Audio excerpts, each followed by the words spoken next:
जय आदिशक्ती। मी तुम्हा सर्वांची ताई संगीतात आहे। माझ्या या यूट्यूब चॅनलमध्ये सर्व ईश्वराच्या लाडक्यांचे सर्व श्रद्धाळू भक्तांचे अगदी मनापासून सहर्ष स्वागत करत आहे। बंधू आणि भगिनींनो, आपण आज अशा विषयावरती चर्चा करणार आहोत की कुलाचार कसा करायचा, म्हणजेच कुलस्वामिनीचा कुलदेवतेचा कुलाचार कसा करायचा। आपण या विषयावरती चर्चा केलेली आहे, पण सविस्तर सांगितलेलं नाहीये। कुलाचार कुलधर्म कसा असतो या विषयावरती आपण व्हिडिओ बनवलेला आहे, पण हाच विषय परत वारंवार विचारण्यात येतोय, कारण की चैत्र महिना चालू आहे, सर्व देवींचे उत्सव चालू आहेत, तर हा विषय आपण घेतलेला आहे आज।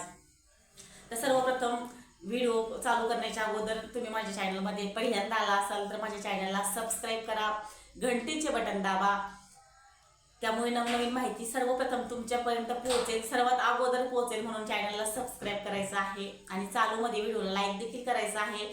चला बंधू आणि भगिनींनो, आपण व्हिडिओ चालू करणार आहोत। पहा बंधू आणि भगिनींनो, विषय वारंवार येतो की कुलाचार कसा करायचा असतो, कुलदेवीला भेटायला जाताना काय न्यायचं असतं। तर सर्वांनाच माहिती आहे की आपण ओटी कुलदेवीला भेटायला नेतोच, बरोबर। तर सगळे लोक विचारतात साडीचीच न्यायची का, तिला 9 वारच न्यायचा का, तिला 6 वारच न्यायचा का, तिला 5 वार नेला तर चालेल का। तर पहा, कुठलीही तुम्ही साडी नेली तर तुम्ही आईची ओटी भरणार आहात। तुम्हाला जर शक्य झालं नाही तर तुम्ही नाही साडी नेली, खणा नारळाने जरी आईची ओटी भरली तरी चालेल, काहीही हरकत नाही। पण आईला भेटायला जाताना जर झालं शक्य तर आईला साडी चोळीने आईची ओटी भरावी। आईला साडी म्हणजे कुठलीही आदिशक्ती असू दे, पण साडी प्लेन असावी, तिला काठ असावेत, जरीचे काठ आईला खूप आवडत असतात, त्याच्यामुळे प्लेन साडी असली, जरीचे काठ असले तर आईला आवडेल तुमची साडी। असंही काय होतं ना की आपण तीर्थक्षेत्री जातो तर सर्व लोक साड्या घेऊन जात असतात, पण सर्वांची साडी ते घालतात असं नाही, पण तुमच्या मनाचा तो भाव असतो, तुम्हाला ते कुलाचार तुमचा करायचाच असतो, ते घालो या ना घालो, पण आईच्या पायाला ती ओटी तुमची लावलेली असते। त्यामुळे तुम्हाला आईला ओटी ही न्यायची आहे। आणि तुम्हाला जर शक्य झाला असेल, तुमची जर ऐपत असेल, मला तर एका ताईने विचारलेलाच आहे हा प्रश्न की ताई कुलदेवतेची ओटी कशी भरायची मग गेल्यावरती। तर बघा, मी तुम्हाला सांगेल की ताई, तुमची जर परिस्थिती असेल तर तुम्ही आईला चुडा न्या, म्हणजे आईचा जेवढा सिंगार आहे तेवढं पूर्ण साहित्य, जसं की आपण सिंगार करतो, मग सिंदूर असेल, आपण कुंकू पण लावतो, हळदी कुंकू त्यामध्ये असावं, आरसा, कंगवा, आईचे जोडवे, आईला मंगळसूत्र, हे सर्व आईच्या ओटीमध्ये पाहिजे आहे। तर ताईने मला विचारलं होतं की ताई, तुळजाभवानी होमातनं आलेली आहे तर मग तिला मंगळसूत्र चढवायचं की नाही। तर पहा, ही शेवटी शिवपत्नीच आहे, तर तुम्ही तुळजाभवानीला मंगळसूत्र चढवू शकता। तुमची इच्छा असेल तर तुम्ही मणी मंगळसूत्र सुद्धा तुमच्या ओटीमध्ये ठेवू शकता।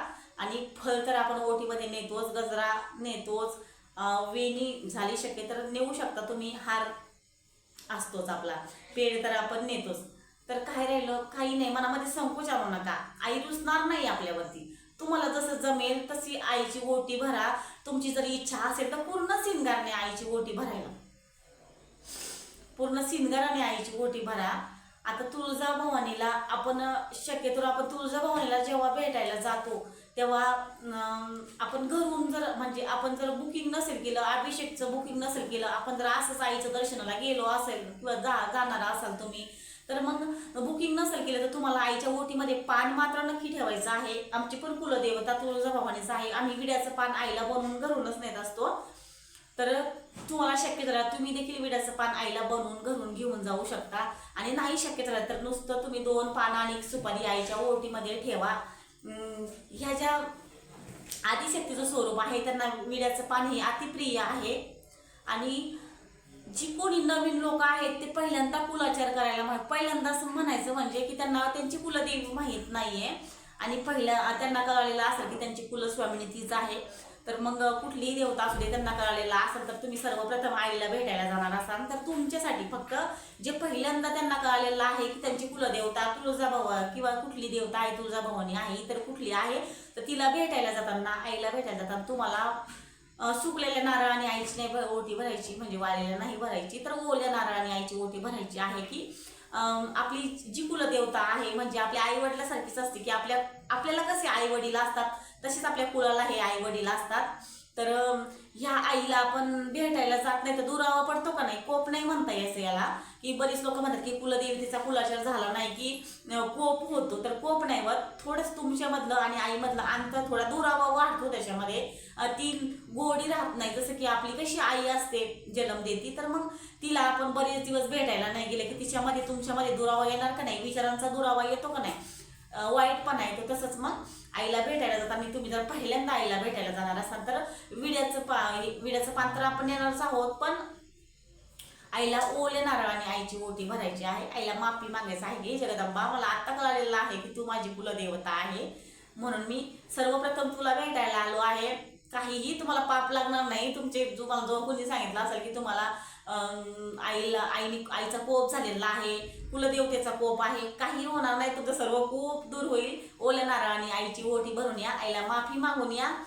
हा झाला तुळजाभवानीच्या ओटी भरण्याचा म्हणजेच की कुलदेवीला भेटायला जाण्याचा विषय. आणि तुळजाभवानीचा असेल तर सर्वांनाच माहिती आहे की तिथे परड्या आहेत. तुळजाभवानीला परड्या, आईच्या 5 परड्या तिथे भरायच्या असतात. ज्याला शक्य होईल जेवढं जास्त शिदा नेता येईल तेवढा जास्त शिदा न्यावा.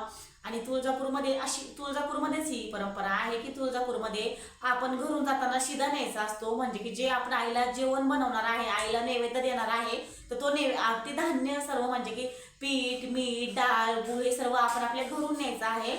आणि तिथे त्या भोप्यांना आपण देतो आणि त्यांच्या इथं आपण त्यांच्याकडे देतो सर्व शिदा, आणि ते मग त्याचा नैवेद्य बनवून आपल्याला देत असतात.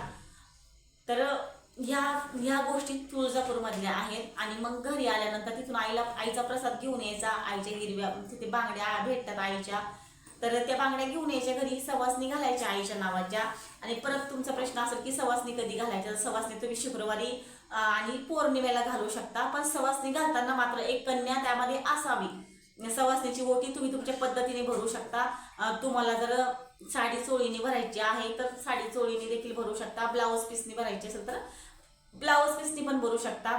फक्त आईच्या ओटीमध्ये दक्षिणा असावी, देवीच्या पण असावी बरं का. मी विसरले तुम्हाला सांगताना की देवीच्या ओटीमध्ये पण दक्षिणा ही असावी, जी तुम्हाला शक्य होईल ती, पण सवासणींच्या पण ओटीमध्ये दक्षिणा ही असावीच. अशा पद्धतीने तुळजाभवानीचा कुलाचार पूर्ण होतो. माहूरगडचा असेल तर माहूरगडला पण तसंच की आईला पानाचा विडा, मी म्हटलंच मग असे तुम्हाला की पानाचा विडा जगदंबेला अतिप्रिय आहे. तसेच माहूरगड मूलपीठ निवासिनी माहूरगडची रेणुका माता, तिला आपण भेटायला जात असतो. तिथे बघा परंपरात आहे की जी भाविक भक्त जात असतात तिथे आईला विडा खालीच कुटला जातो. तो विडा कुठूनच मग आपण आईच्या दर्शनाला तो विडा घेऊन जात असतो. तर तो विडा माहूरगडचं असं वैशिष्ट्य आहे की माहूरगडमध्ये दिवसभरात जेवढी पण भाविक भक्त आईला भेटायला येतात तेवढ्या सगळ्यांचा विडा आई मुखामध्ये घेत असते. आई तो विडा खात असते. सर्वांचा विडा आईच्या तोंडामध्ये दिला जातो, आईला चारला जातो, म्हणजे आईला तो विडा आईच्या तोंडात टाकलाच जातो. त्यामुळे ही माहूरगडची तिथली ही विड्यांची परंपरा आहे.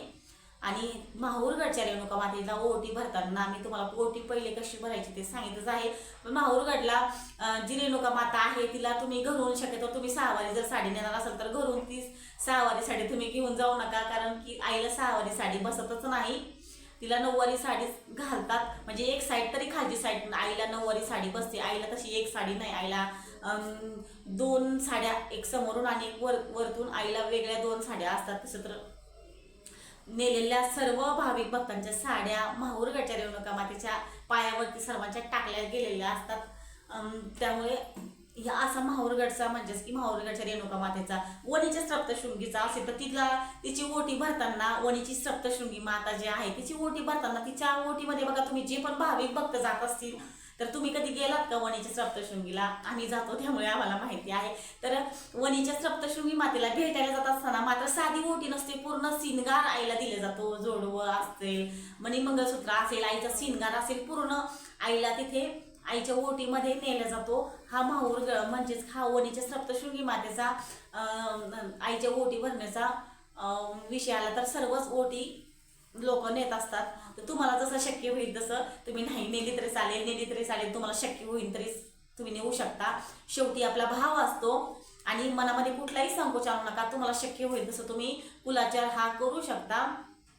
चला मग आजचा व्हिडिओ तुम्हाला कसा वाटला तर मला कमेंट करून नक्की कळवायचं आहे. आणि तुमच्या पण काही विषय असेल तर तुम्हाला काही प्रश्नांची उत्तरे पाहिजे असेल तर तुम्ही मला कमेंट करू शकता. तुमचे प्रश्न विचारू शकता. आणि काही समस्या असतील तुम्हाला भेटायचं असेल किंवा तुम्हाला काही समस्यांचं निरसन होत नसेल तर तुम्ही माझा नंबर दिलेला आहे, कॉल करू शकता, मेसेज करू शकता. त्यामुळे फोन कॉल करण्यासाठी तुम्हाला काहीही चार्जेस नाहीत. तुम्ही माहिती विचारू शकता फोन कॉल करून. आणि माझा व्हिडिओ पूर्णपणे बघितल्याबद्दल अगदी मनापासून खूप खूप धन्यवाद. आणि परत तेच सांगते की व्हिडिओला लाईक करा, चॅनलला सबस्क्राईब करा आणि ही दैवी सेवा करा की हे तुम्हाला व्हिडिओ माझे जर आवडत असतील तर मग इतरांपर्यंत ही व्हिडिओ पोहोचवायचं दैवी कार्य तुम्हाला करायचं आहे. जय